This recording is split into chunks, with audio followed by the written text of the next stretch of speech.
오늘 제가 말씀드릴 얘기는 그 투명망토라는 재미난 주제에 대해서 앞으로 미래에 어떻게 우리 생활에 활용이 될지에 대해서 간략히 말씀드려볼까 합니다.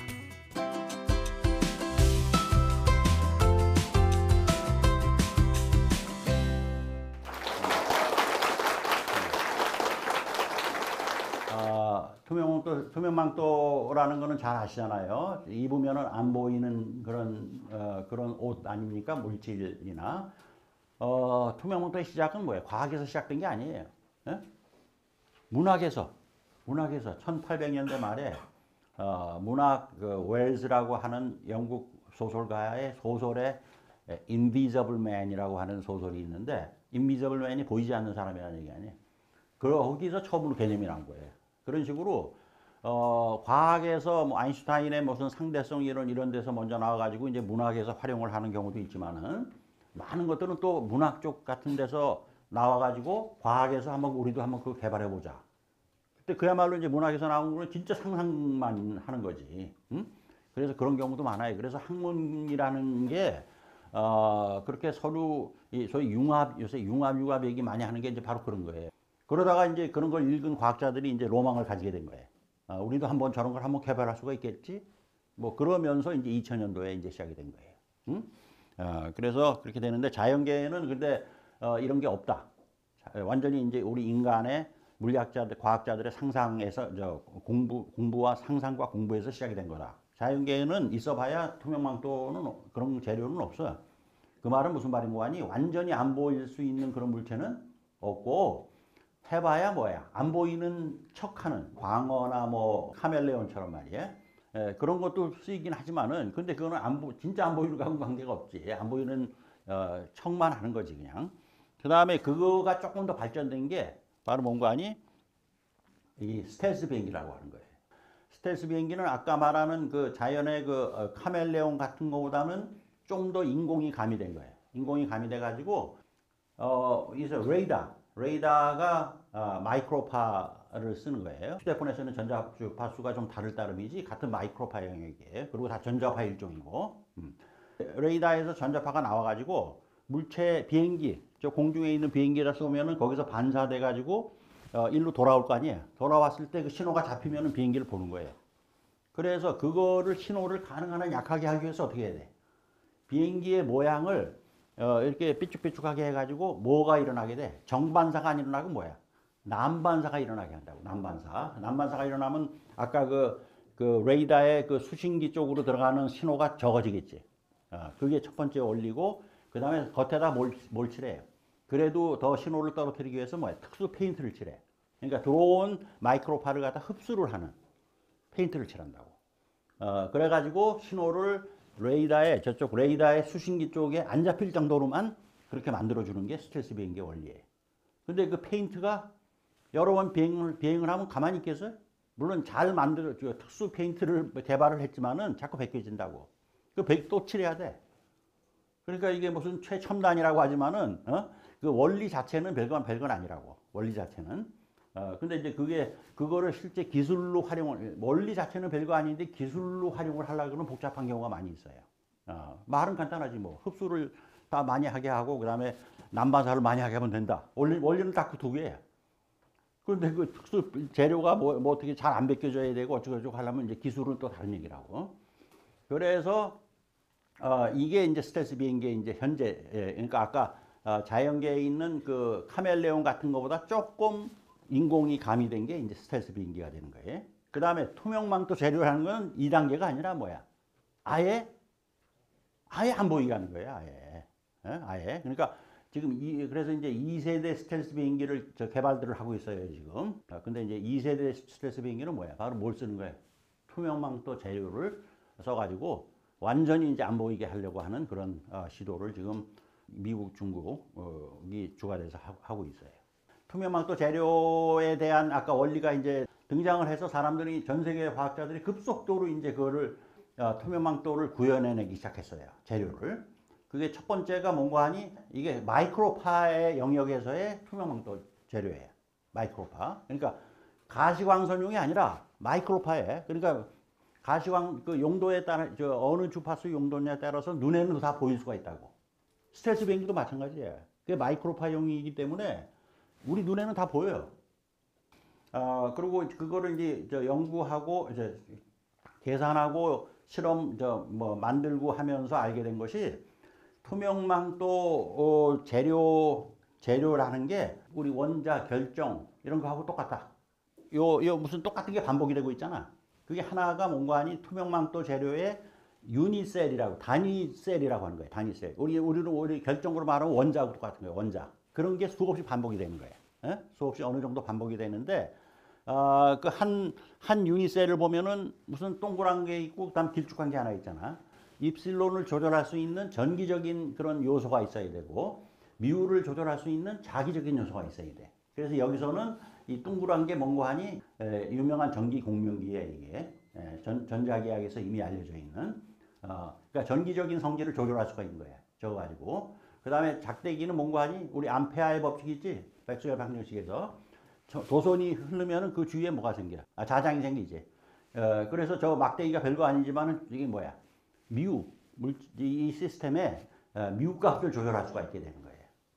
저거 가지고 그래서 컷 와이어라고 하는 유명한 요소예요. 투명망토 재료에.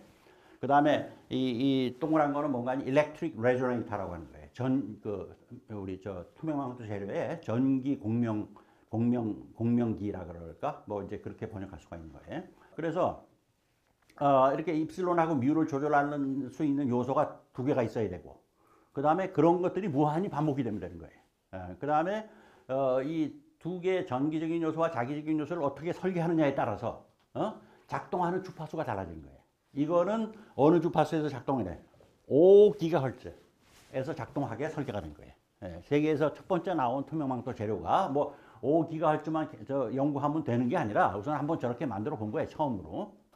그래서 이제 주파수가 달라짐에 따라서 그 다음에 여기는 이제 처음이라서 한 주파수에 대해서만 작동하게 만들었다고. 거기서만 마이너스가 되는 거예요. 둘 다가. 근데 이제 그 후에 뭐 여러 주파수에 이렇게 변화를 해가면서 할 수 있는 것도 우리 과학자들이 만들었고, 광대역 넓은 주파수에서 그러니까 멀티 프리퀀시 그러니까 다중 주파수에서 작동하는 것도 만들었고, 그 다음에 여러 주파수 영역에서 그러니까 브로드밴드라고 하는 거 있지, 광대역에서 하는 것도 만들었는데 첫 번째 나온 거는 이렇게 한번 시범만 보인 거예요. 시범만. 이게 인류 최초의 메타물질 재료고, 근데 가시광선용이 아니라 눈하고 관련되는 게 아니라 아까 말한 투명망토 그거 진짜 투명망토하고는 관계가 없고 마이크로파 영역에서의 투명망토가 되는 거예요.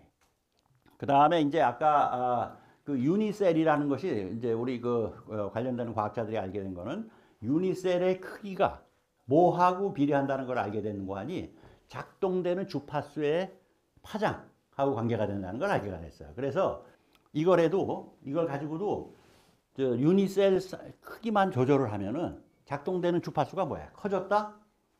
작아졌다 한다는 것도 알 수가 있게 됐다고. 그래서 이거를 그러니까 당연히 주파수가 큰 거 쪽이 어떻게 되겠어? 주파수가 큰 쪽으로 하려 그러면은 주파수가 크다는 게 뭐야? 파장이 작지. 그러면 단위셀이 어떻게 돼야겠어? 작아져야겠지, 그지? 작게 만든단 말이야. 그래서 이제 굉장히 이제 주파수가 높아져 가지고 이건 적외선이야, 적외선. 그러니까 가시광선 가까이가 적외선 아니에요? 그러면 주파수가 굉장히 크겠지. 그러니까 파장이 어떻게 되겠어? 아까 거보다 마이크로파보다 훨씬 작을 거 아니에요? 그러니까 단위셀 크기가 어떻게 되겠어? 굉장히 작아져야겠지. 그래서 여기 보면은 아까는 이 사이즈가 센티미터, 밀리미터예요. 그러니까 만들기 쉬우니까 한번 그렇게 만들어 본 거야, 처음이라서. 그 다음에 이거는 어떻게 돼? 나노메타라고, 나노메타. 그래서 이 2000년대에 이제 이게 우리 투명망토 재료가 본격적으로 연구가 되기 시작한 게 이런 나노 기술이 나오기 시작한 거하고도 관련이 있는 거예요. 예? 나노 기술이 안 나와 있었으면은 이 가시광선에 가까운 투명망토 재료는 만들 수가 없는 거예요. 왜냐하면은 파장이 나노메타이기 때문에. 가시광선으로 오면은. 그러니까 아까 단위셀의 크기가 그 정도를 우리가 만들 수가 있어야지 가시광선용 투명망토 재료를 만들 수가 있게 된 거예요. 근데 마침 2000년대 초기에 인류가 나노 과학, 나노 기술이 대두가 되기 시작했다고.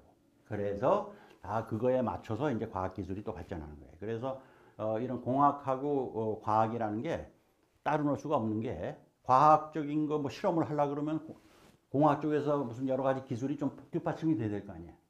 그래서 이렇게 서로 맞물려 가는 그런 경우도 많이 있다고. 물론 이제 과학에서 연구를 해내면은 새로운 현상을 알아내면은 공학에서 더 쓸모 있게 인류 생활에 쓸모가 있게 만드는 그런 경우도 있지만은 어떤 때는 이 과학 쪽에서 발견을 하기 위한 그런 기술을 공학에서 만들어 줘야지 할 수가 있는 경우도 있다고. 내가 이런 생각을 했다. 이거 가지고 노벨상 못 타. 반드시 후에 누가 실현을 해야지 그 만든 사람도 타게 되는 거라고. 이게 드디어 뭔가 하니 가시광선용 투명망토 재료예요. 그러니까 나노 기술을 더 합쳐 이것만이 아니라 여러 가지가 있는데 종류가 나노 기술을 합치고 그 재료들이 별로 그렇게 비싼 재료가 아니에요. 여기서는 뭐가 중요한 거 아니? 투명망토 재료에서는 물질 뭐 특별한 물질 가지고 해결하는 게 아니라 이 패턴 모양 있잖아. 이거 패턴이라고 그래. 이 패턴을 어떻게 구성하느냐에 따라서 아까 말하는 그런 여러 가지 성질을 갖다 우리가 보일 수가 있어요. 그래서 물질이 비싼 거하고는 전혀 관계가 없어. 우리가 머리를 써가지고 싼 물질을 가지고도 어떻게 패턴을 만드느냐에 따라서 성질이 달라지는 거예요. 그래서 우리가 이제 굉장히 이제 뭐 이렇게 좋은 아이디어를 많이 낼 수 있는 사람들은 이쪽 분야를 하는 게 연구를 하면 굉장히 잘할 수가 있게 된다. 같은 물질을 가지고 같은 구리를 가지고 이렇게도 해보고 저렇게도 해보고 막 그러는 거예요. 그러면은 그래서 뭐 또 그거를 이제 설계하는 이제 그냥 마구잡이로 하는 게 아니라 설계하는 정교한 소프트웨어가 있어요. 뭐 그것도 활용하고 해가지고 가시광선으로 가면은 이제 그 가시광선 주파수의 특성, 물질에 따라서 주파수에 따라서 물질의 특성이 변해요. 다. 그래서 근데 가시광선용으로 오면은 약간 비싼 재료가 좀 들어가야 돼. 여기 금박을 이용해, 골드 포일을 이용했는데, 뭐 이제 꼭 골드 포일을 써야 되는 건 아니고, 하여튼, 재료에 좀 제한이 와요. 왜냐면 주파수가 굉장히 커가지고, 하여튼 그러지만, 그래서 이제 골드 포일을 이용하고, 그 다음에 여기 굉장히 사이즈가 작지, 지금. 유닛의 사이즈가 굉장히 작다고. 그러니까 만들기가 굉장히 어려운 거예요. 어렵고, 그런 거가 이제 계속 이제 여러 가지 반복이 돼야 되고, 그 다음에 투명망토, 3차원, 가시광선 투명망토는 옷 같은 걸로 쓰여야 되니까, 어떻게 돼야 돼? 2차원 가지고 안 되고 어떻게 돼? 3차원이 돼야지. 3차원. 두께가 있어야 되잖아. 그래서 3차원으로 재료를 만들어야 돼. 뭐 이제 그런 여러 가지 제한이 문제가 있어가지고 우리 마이크로파 투명망토 재료는 지금 엄청나게 발전을 했는데 이 가시광선 투명망토는 굉장히 어려움이 많아요.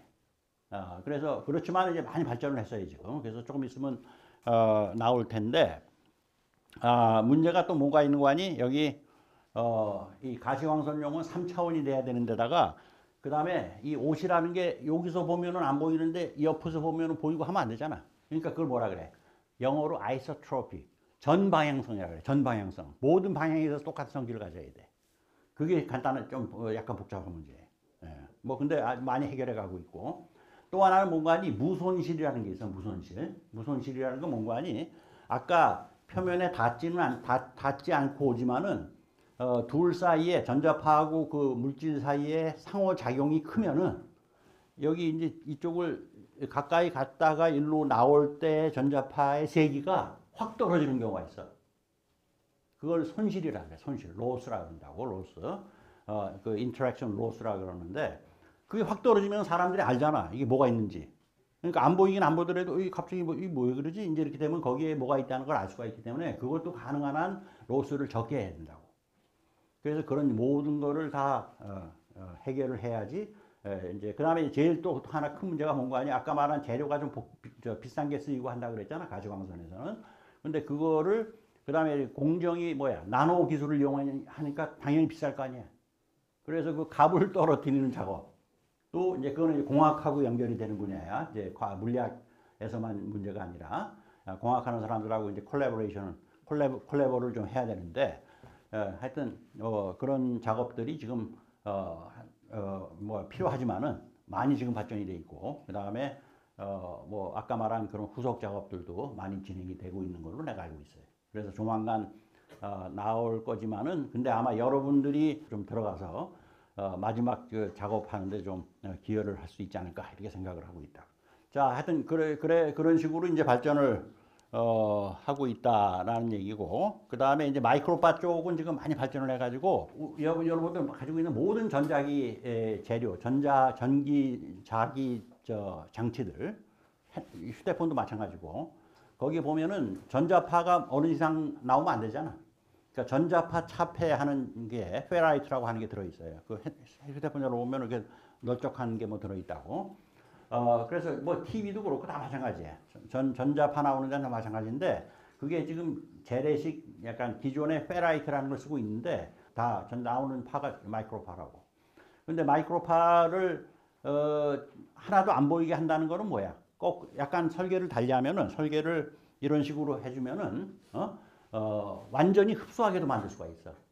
그러니까 하나도 안 보이게 한다. 반사가 안 되게 한다. 그러면 거꾸로 뒤집으면 뭐야? 다 흡수가 되게 할 수 있다는 얘기가 되고 또 거꾸로 뒤집으면 뭐 하여튼 전부 완전이라는 말이 가능하다고. 그래서 그거를 좀 뒤집어서 완전 흡수하게 만들어주면은 아까 말하는 현재의 그 전자파 차폐제를 굉장히 값싸게 그 다음에 가볍게 그 다음에 재료도 별로 비싼 게 아니기 때문에 그 재료는 비싸요. 그래서 그런 거를 이 현재의 전자파 차폐제, 뭐 톨게이트 같은 데도 전부 그게 마이크로파로 작동이 되는 거예요. 그래서 여러분들 뭐 이렇게 보면은 그 톨게이트에 무슨 지붕이나 뭐 이런 데 보면은 전부 아까 그 페라이트가 발라져 있다고. 근데 그런 거를 이제 이런 투명망토 완전 마이크로파 완전 흡수체로 바꿔주면은 더 값도 싸고 그 다음에 더 차폐는 더 완벽하게 되고 뭐 이런 그러니까 뭐 아까 수수료가 요새 뭐 지나가지도 않았는데 청구되고 뭐 이런 문제가 이제 더 없어지게 이제 거의 없어지게 되는 그런 일이 이제 생길 수가 있다고. 그래서 내가 지금 산업부에서 요청받아서 연구하고 있는 게 바로 그것 중에 하나예요. 그 중에 하나가 그거예요. 그래서 실용화에 지금 투명화토 재료가 역사가 이제 20년 됐는데 과학 범주에서만 머무르다가 지금 특히 이제 마이크로파 투명망토 재료부터 시작해서 지금 점점 실제 생활에 이제 쓰이려고